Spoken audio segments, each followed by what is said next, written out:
राधिका बरसाने वारी की जय। राधे राधे। निर्जला एकादशी 10 या 11 जून को कौन सी तिथि को मनाई जाए? अधिकतर वैष्णव संप्रदाय सूर्योदय की तिथि में एकादशी हो और एकादशी तिथि के साथ द्वादशी तिथि मिलती हो, उसी दिन की एकादशी का व्रत करते हैं। लेकिन इस बार निर्जला एकादशी 11 जून शनिवार को त्रिस्पृशा एकादशी का दुर्लभ संयोग पड़ रहा है। भगवान श्री कृष्ण एकादशी की महिमा सुनाते हुए युधिष्ठिर को बताते हैं और स्वयं कहते हैं कि यदि सूर्योदय काल में थोड़ी सी एकादशी, मध्य में पूरी द्वादशी और अंत में थोड़ी सी त्रयोदशी तिथि हो तो उसे त्रिस्पृशा एकादशी कहते हैं।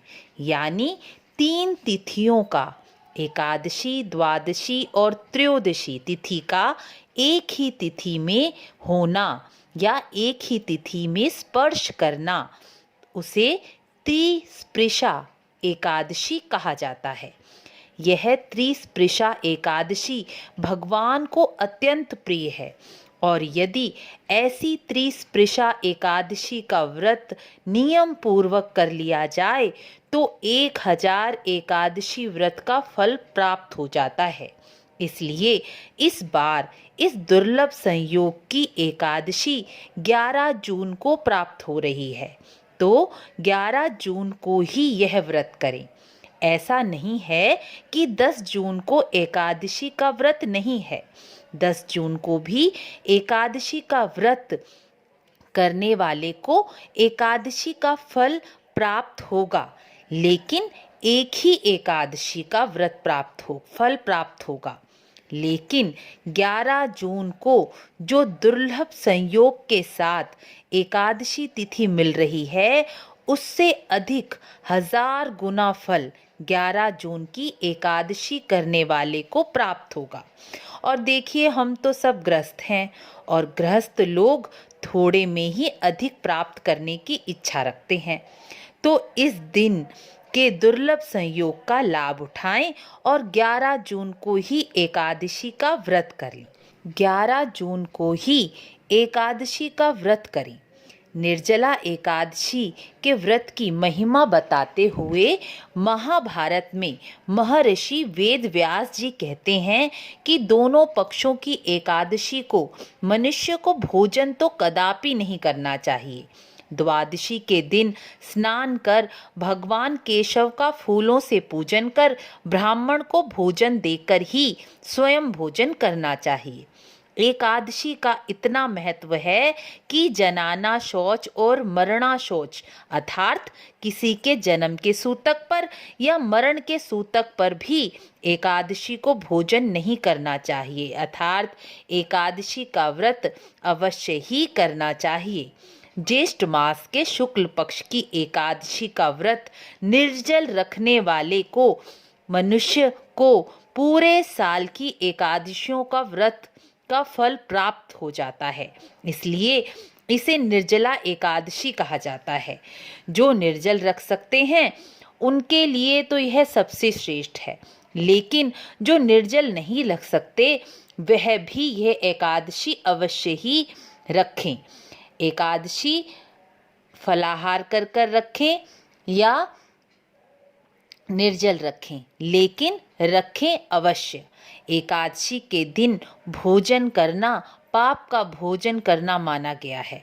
इसलिए चाहे फलाहार खाकर रखें, चाहे 2 टाइम खाकर रखें, लेकिन एकादशी व्रत ज़रूर रखें।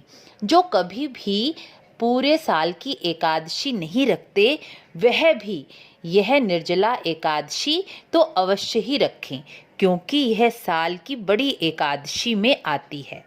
इसके संबंध में एक पौराणिक कथा भी महाभारत में आती है, जिसके अनुसार द्रौपदी, कुंती और 4 पांडव यानी युधिष्ठिर, अर्जुन, नकुल और सहदेव पूरे साल की एकादशी का व्रत रखते थे, लेकिन भीम कहते थे कि मैं एक बार भोजन करके भी मैं व्रत नहीं रख सकता। इसलिए वह एकादशी का व्रत नहीं रखते थे और वह कहते, जब मैं अधिक भोजन करता हूँ तभी मेरे उदर की अग्नि शांत होती है।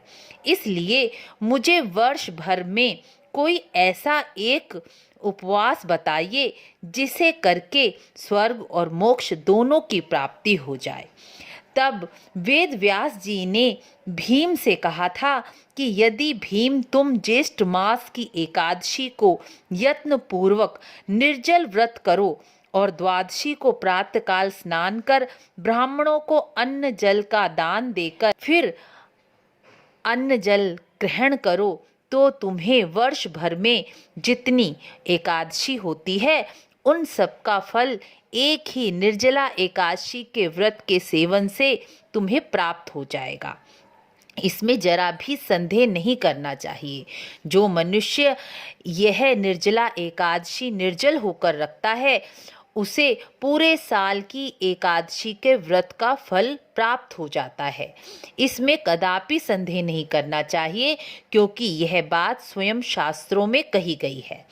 तब भीम ने भी इसी ज्येष्ठ मास की एकादशी व्रत का पालन किया था, इसलिए इसका एक नाम भीमसेनी एकादशी या पांडव एकादशी भी कहा गया है।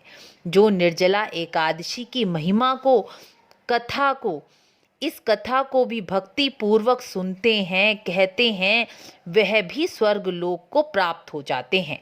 चतुर्दशी युक्त अमावस्या को सूर्य ग्रहण के समय जो श्राद्ध करते हैं, जिस श्राद्ध को करने से मनुष्य जिस फल को प्राप्त करता है वह फल इस कथा को सुनने मात्र से ही मिल जाता है। निर्जला एकादशी की कथा को सुनने का, निर्जला एकादशी के महात्म्य को सुनने का भी स्वर्ग प्राप्ति का फल प्राप्त हो जाता है। निर्जला एकादशी के दिन अन्न, वस्त्र, गौ, जल, शैया, आसन, कमंडल, छाता, जूता दान करने का विशेष महत्व है। आप सामर्थ्य अनुसार जो वस्तु आपके पास हो, कम से कम जल तो अवश्य ही दान करें। यह दान करने वाले मनुष्य धरती और स्वर्ग में सभी प्रकार के सुख को प्राप्त करता है और अंत में मोक्ष को प्राप्त होता है। इसी प्रकार एकादशी पर रात्रि जागरण करने वाला मनुष्य अपनी 7 पीढ़ियों को भी तार देता है। एकादशी व्रत करने वाले मनुष्य के पास भयंकर यमदूत नहीं आते और अंत समय में पीतांबरधारी सौम्य स्वभाव वाले हाथ में सुदर्शन धारी विष्णु दूत उस मनुष्य को विष्णु धाम लेने के लिए आते हैं। स्त्री हो या पुरुष, यदि उसने मेरु पर्वत के समान भी महान पाप किया हो, ब्रह्म हत्यारा हो, शराबी हो, चोर हो, गुरुद्रोही क्यों ना हो, यदि वह निर्जला एकादशी का यह उपवास करता है तो वह सभी पापों से मुक्त हो जाता है और पुण्य का भागी होता है। एकादशी, निर्जला एकादशी के दिन मनुष्य जो भी पुण्य कर्म, स्नान, दान, जप, तप, होम, जो कुछ भी कार्य करता है वह अक्षय गुना हो जाता है। निर्जला एकादशी को तुलसी की मंजरी की माला भगवान विष्णु को समर्पित करने से मनोवांछित फल की प्राप्ति होती है। इस दिन तुलसी जी की 108 परिक्रमा करके तुलसी दल भगवान विष्णु को चढ़ाने से कभी घर में दरिद्रता का वास नहीं होता। जो मनुष्य निर्जला एकादशी का व्रत बिना जल के नहीं रख सकते वह जल पीकर व्रत करें, फलाहार करके व्रत करें, लेकिन व्रत अवश्य ही करें। निर्जला एकादशी को अन्न का भोजन कभी ग्रहण नहीं करना चाहिए क्योंकि इस दिन अन्न में कलयुग का वास होता है और ऐसा कहा जाता है, महर्षि वेद व्यास के अनुसार जो मनुष्य एकादशी को अन्न का भोजन करता है वह पाप का भोजन करता है। इसलिए जल पीकर करें या फलाहार करके करें, चाहे 2 बार फलाहार करें, लेकिन निर्जला एकादशी का व्रत अवश्य करें और वीडियो को लाइक, शेयर, सब्सक्राइब भी अवश्य करें। मिलते हैं अगली वीडियो में। राधे राधे।